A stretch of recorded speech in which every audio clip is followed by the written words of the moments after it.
एक पहाड़ों में रहने वाला हंटर ज़रा अकेला पड़ जाता है और उसी वजह से उसने अपने लिए वाइफ बाय कर ली।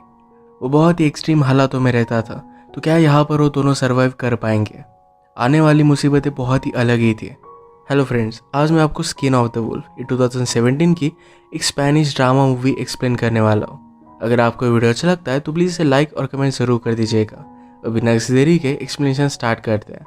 मूवी स्टार्ट होती है और हम हमारे मेन कैरेक्टर मार्टिनन को एक बहुत ही रिमोट से माउंटेन्स में देखते हैं। उसका काम ही वही पर था, तो अपनी भूख मिटाने के लिए वो एक डियर की हंट करता है। उसका एक्चुअल काम है वुल्फ की शिकार करना, स्किन निकाल कर उसे सेल कर देना। माउंटेन में बहुत ही ज़्यादा ठंड होती है और वहाँ पर सर्वाइव करना बहुत ही हार्ड है। इस ठंड की वजह से जिस गांव में वो रहता है वहाँ के सारे लोग कहीं और रहने के लिए चले गए हैं। उसने अपने लिए कुछ शिप्स को भी पाल कर रखा है, उनका भी वो ख्याल रखता है, पानी गर्म करता है, अपना खाना खुद बनाता है। दिन भर शिकार करने के बाद रात में वुल्फ की स्किन पर वो काम करता है। ऐसे ही अकेला उसका पूरा विंटर बीत गया। फाइनली वुल्फ की सारी स्किन लेकर गांव में आने के लिए रेडी हो गया। रास्ता बहुत ही लॉन्ग था और उसमें बहुत सारी डिफिकल्टीज थी। एक रात उसे गुफा में बितानी पड़ती है। वो फाइनली गांव में आया और गांव के बारटेंडर ने उसे वेलकम किया। जिस बिजनेसमैन को मार्टिनोन सेल करने वाला था उसको बुला लेते हैं। इस बार मार्टिनोन ने अपनी प्राइस बढ़ा दी थी। वो कहता है इन वुल्फ्स में से 2 वुल्फ ये लेडीज थे, वो प्रेग्नेंट थी और नेक्स्ट ईयर मुझे कम वुल्फ्स मिलेंगे, इसी वजह से सप्लाई कम हो जाएगा और वो ज़्यादा चार्ज करता है। बिजनेसमैन ने बात मान ली और इसे वो परचेस कर लेता है। रात में बारटेंडर ने मार्टिनन से पूछा कि तुम्हारे डॉग का क्या हुआ। मार्टिनन कहता है कि डॉग्स के साथ सारी शिप्स को भी वुल्फ्स ने मार डाला था। वो फिर से नया डॉग नहीं पालना चाहता क्योंकि ट्रेन करने में उसे बहुत टाइम लग जाएगा। बारटेंडर ने कहा कि तुम अपने अकेलेपन के लिए शादी क्यों नहीं कर लेते। मार्टिनन कहता है कि वहाँ पर लड़की का जीना बहुत ही हार्ड हो जाएगा, वैसे भी औरतों को कंट्रोल करना है बहुत ही हार्ड होता है। बारटेंडर ने कहा कि तुम्हें बच्चा हो सकता है, तुम माउंटेन पर जो भी मेहनत करते हो ये सब अपने बच्चों को दे सकते हो। अगर तुम्हें बेटा ना हो तो तुम्हारे जाने के बाद सब लोग तुम्हारी प्रॉपर्टी को तहस नहस कर देंगे। मार्टिनन ने कहा कि ऐसा कुछ होने से पहले सारी चीज़ों को आग लगा देगा। इसके बाद उसने गांव में वुल्फ्स के लिए ट्रैप्स बनवाए। वो एक लड़की से मिलने के लिए आता है जो विडो थी, उसे भी अपनी फिजिकल नीड्स थी, तो ये दोनों एक दूसरे को कुछ भी ना बोलते हुए इंटीमेट हो जाते हैं। इनकी इस तरीके की रिलेशनशिप बहुत दिनों से चल रही थी। इसके बाद मार्टिनन अपने माउंटेन पर चला गया। वो अपने काम कंटिन्यू करता है, पर बारटेंडर की बात पर उसने ज़रा सोच लिया था। वो रेडी होकर फिर से गांव में आ गया। जिस लड़की के साथ वो इंटीमेट हुआ था उसका नाम है पास्क्यूला, उसके फादर का नाम है मार्शियल। पास्क्यूला के बदले कुछ पैसे और वुल्फ की स्किन उन्हें ऑफर की। मार्शल उसे अपनी बेटी सेल कर देते हैं। वो पास्क्यूला को अपने साथ माउंटेन पर लेकर आता है। उसे उसके काम में हेल्प करने लग गई। उसके साथ इंटीमेट होता है और ये अपने काम कंटिन्यू करते हैं। पास्क्यूला की तबीयत ज़रा खराब हो गई थी। एक दिन उसने मार्टिनन से कहा कि वो प्रेग्नेंट है। मार्टिनन बच्चे के लिए क्रीब बनवाना स्टार्ट कर देता है। पास्क्यूला ने पूछा कि क्या तुम्हें यहाँ से कहीं जाने का मन नहीं करता। मार्टिनन ने कहा कि मैं यहाँ पर ठीक हूँ। पास्क्यूला कहती कि तुम यहाँ पर अकेले हो, अगर तुम्हें कुछ हो जाता है तो फिर तुम क्या करोगे। मार्टिनन ने कहा कि आप यहाँ पर सर्वाइव करना सीख जाते हो, तुम्हें भी इन सब की आदत हो जाएगी, और अब मैं अकेला नहीं हूँ तो तुम मेरे साथ हो। एक दिन जब वो वुल्फ की शिकार करने के लिए गया और जब वो वापस आता है तब पास्क्यूला ज़मीन पर नीचे गिरी थी। अपनी प्रेगनेंसी और बीमारी की वजह से वो बहुत ही वीक हो गई थी। मार्टिनन उसका बहुत अच्छे से ख्याल रखता है। स्नो बहुत ही ज़्यादा बढ़ चुका था। पास्क्यूला को बहुत तकलीफ होती है। बेबी को बर्थ देते देते ही बेबी और उसकी दोनों की डेथ हो जाती है। इस बात से मार्टिनन बहुत ज़्यादा डिस्टर्ब हो गया। बेबी के लिए उसने जो क्रीब बनवाई थी इसे वो तोड़ देता है। पास्क्यूला और उसके बेटे के लिए उसने ग्रेव बनवाई। गुस्से में आसपास की सारी ग्रेव्स को तोड़ने लगता है। उसने उसकी बॉडी को बांध दिया और वैसे ही वो पास्क्यूला के फादर के पास उसे लेकर आया। वो मार्शल से कहता है कि तुम्हें पहले से पता था कि वो बीमार है और प्रेग्नेंट है, फिर भी तुमने उसे मेरे साथ भेज दिया। मार्शल ने कहा कि वो एक विडो है और वो प्रेग्नेंट होती तो गांव के लोग हमें बर्बाद कर देते। मार्टिन ने पूछता है कि अब तुम लोगों से क्या कहोगे कि मैंने उसे मार दिया। मार्शल कहता है कि किसी को कुछ भी पता नहीं चलेगा। मुझे लगा था कि पास्क्यूला को जब बेबी होगा तुम्हें लगेगा तुम्हारे बेबी है, इस वजह से सारी प्रॉब्लम सॉल्व हो जाएगी। मार्टिनन कहता है कि तुम्हारी बेटी को तुमसे ज़्यादा प्यार था। मार्टिनन कहता है कि पास्क्यूला सिर्फ तुम्हारी वजह से मेरे साथ आई थी, तुमने कभी भी उसके बारे में कुछ भी सोचा नहीं। अब वो गुस्सा था और पास्क्यूला के लिए उसने मार्शल को जो भी पैसे दिए थे उसे वापस चाहिए थे। ये पैसे लेने के लिए नेक्स्ट विंटर में आने वाला है। वो वापस माउंटेन में चला गया। पास्क्यूला के सारे कपड़े उसने जला दिया। पूरा विंटर अपना काम वो कंटिन्यू करता है। उसके बाद वो मार्शल के पास वापस आ गया। मार्शल डर कर अंदर घुस गया।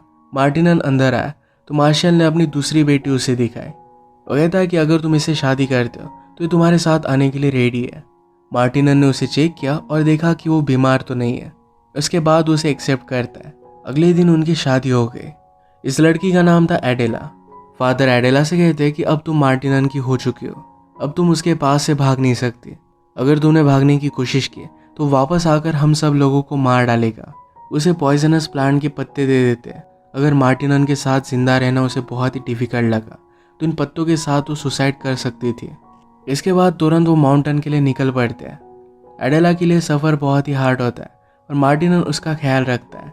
एडेला को ज़्यादा तकलीफ ना हो तो उसका सारा सामान भी उसने ही कैरी किया। एक रात वो उसके साथ इंटीमेट हो गया। वो बहुत ही फोर्सफुल था। एडेला ने यहाँ के रूटीन में एडजस्ट होने का ट्राई किया। कुछ दिनों के लिए मार्टिनन नीचे जा रहा था। एडेला कहती है कि अगर मेरे मदर और फादर से तुम्हारी बात हुई तो उन्हें बताना कि मैं ठीक हूँ। मार्टिनन ने कहा कि यहाँ पर रहना तुम सीख जाओगे। सारी चीज़ों को एडजस्ट करना ज़रा हार्ड है पर इतना बुरा भी नहीं है। वो जाते जाते कह कर गया कि अपना ख्याल रखना क्योंकि यहाँ पर स्नेक्स निकलते रहते हैं। एडेला को रात में अकेले सोने में बहुत ही डर लगता है। वो एक दिन आसपास घूम रही थी और वहाँ पर उसे पास्कुला उसके बेटे की ग्रेव दिखी। उसे पता नहीं था कि पास्कुला को एक बेटा भी हुआ था। इस बात से वो बहुत ही ज़्यादा डिस्टर्ब हो जाती है। मार्टिनन वापस आया। एडेला की मदर ने उसके लिए गिफ्ट भेजा था। ये फिर से वही पॉइजनस पत्ते थे। एक दो दिन एडेला मार्टिनन से कुछ भी पूछती नहीं। वो अपने कामों में बिजी हो गई थी पर उससे रहा नहीं जाता। उसने कहा कि पास्कुला के पास एक छोटी ग्रेव भी थी, क्या तुम्हारा बेटा भी था? मार्टिनन ने कहा कि वो ज़मीन में सिर्फ होल्स है, उसका कोई भी मीनिंग नहीं है। इस बात से एडेला अपसेट हो जाती है। मार्टिनन ने कहा कि तुम्हारे फादर ने तुम्हारी सिस्टर को ऐसे ही भेज दिया। वो बीमार थी और प्रेग्नेंट थी और इसी वजह से उसकी डेथ हो गई। एडेला इस बात पर बिलीव नहीं करती और वो मार्टिनन को बहुत हेट करती है। वो बहुत रोई। एक दिन उसने रियलाइज़ किया कि उसका पेट निकल रहा है और वो प्रेग्नेंट है। इस बात से उसे बहुत ज़्यादा घिन आती है। ये वो मार्टिनन से छुपाना चाहती थी पर ये बात वो देख लेता है। अपनी प्रेगनेंसी की वजह से उसे बहुत ही वीक लगता है तो मार्टिनन उससे कुछ भी काम नहीं करवाता। उसका उसने ख्याल रखने का बहुत ट्राई किया। एडेला को लगने लग गया था कि मार्टिनन ने पास्कुला को मार डाला। इस वजह से उसकी हेट बहुत ही ज़्यादा बढ़ चुकी थी। उसके साथ रहना उसे अच्छा नहीं लगता था। वो जब काम पर गया था तो उन्हें मदर की पॉइजनस प्लांट उसने निकाले। इसे वो कूटकर चाय पत्ती में डाल देती है। रोज़ खाना खाने के साथ जब मार्टिनन चाय लेता था तो इसमें उसे मिक्स कर देती है। रोज़ के काम करने में मार्टिनन को ज़रा वीकनेस आने लग गई। वो इस न्यू बेबी के लिए भी क्रीप बनाने लग जाता है। इस टाइप की टी एडेला मार्टिनन को देना कंटिन्यू करती है। वो इतना वीक हो चुका था कि एडेला के वो पास नहीं आता। एक दिन मार्टिनन जब शिकार करने के लिए जाता है तो मौके का फ़ायदा उठाकर एडेला वहाँ से भागने की कोशिश करती है। वुल्फ को पकड़ने के लिए पूरे माउंटेन पर मार्टिनन ने ट्रैप्स बिछा कर रखे थे। ऐसे एक ट्रैप में फंसकर एडेला इंजर्ड हो गई। वो ऐसे ही निकलने की बहुत कोशिश करती है पर आगे चलकर बेहोश हो जाती है। मार्टिनन जब उसे ढूंढ नहीं पाता तो बहुत ही वरीड हो गया। हर जगह पर घूमने के बाद उसे फाइनली ढूंढ ही लेता है। वो भी सांस ले रही थी पर उसकी हालत बहुत ही ज़्यादा ख़राब है। उसने उसे हीट दी और अच्छे से ख्याल रखा। इस इंसिडेंट की वजह से एडेला का मिसकैरेज हो गया। अच्छे से ख्याल रखने के बाद एडेला ज़रा ठीक हो गई। मार्टिनन समझ गया था कि अब वो उसके साथ नहीं रहना चाहती। उसे कहता है कि विंटर अब बढ़ने वाला है, दिन छोटे हो जाएंगे, अगर तुम्हें जाना है तो चली जाओ। एडेला बहुत रोई पर वो फाइनली फ्री थी। अगले दिन मार्टिनन उठा तो अकेला था। एडेला जा चुकी थी। वो अपने लिए टी बनाता है और फिर उसे शक आया कि शायद इस टी में कुछ हो सकता है। उसने सारे टी के पॉट्स को चेक किया, उसमें पॉइजनस प्लांट उसे मिल गया। वो समझ गया कि एडेला ने उसके साथ क्या किया था। उसने अपने होने वाले बेबी के लिए जो क्रीप बनाई थी इसे लेकर वो बैठ जाता है। उसे बहुत बुरा लगता है। उसकी हालत और भी ज़्यादा बिगड़ने लग गई थी। अगर उसकी डेथ हो जाती है तो जिन कोर्ट्स को उसने पाल कर रखा है उनका ख्याल कोई भी रख नहीं पाएगा, उनकी भी डेथ हो जाएगी और इसी वजह से उन्हें वो फ्री कर देता है। फाइनली सब चीज़ों के लिए उसे रोना आता है। उसे विंटर में उसकी डेथ हो गई। मार्टिनन ने अपनी पूरी लाइफ एक जंगली आदमी की तरह ही बिताई थी। अपना प्यार जताना उसे आता नहीं था। वो बातें सही तरीके से एक्सप्लेन नहीं कर पाया और अपना प्यार एडेला को जता नहीं पाया। एडेला को भी ज़बरदस्ती से उसके फादर ने सेल कर दिया था। वो पास्कुला और उसकी बेबी की डेथ के लिए मार्टिनन को ही जिम्मेदार मानती थी और इसी वजह से उसने उसे मार दिया। इसे एक डार्क एंडिंग के साथ ही मूवी एंड हो जाती है। अगर आपको एक्सप्लेनेशन अच्छा लगा तो प्लीज़ इसे लाइक और कमेंट ज़रूर कर दीजिएगा।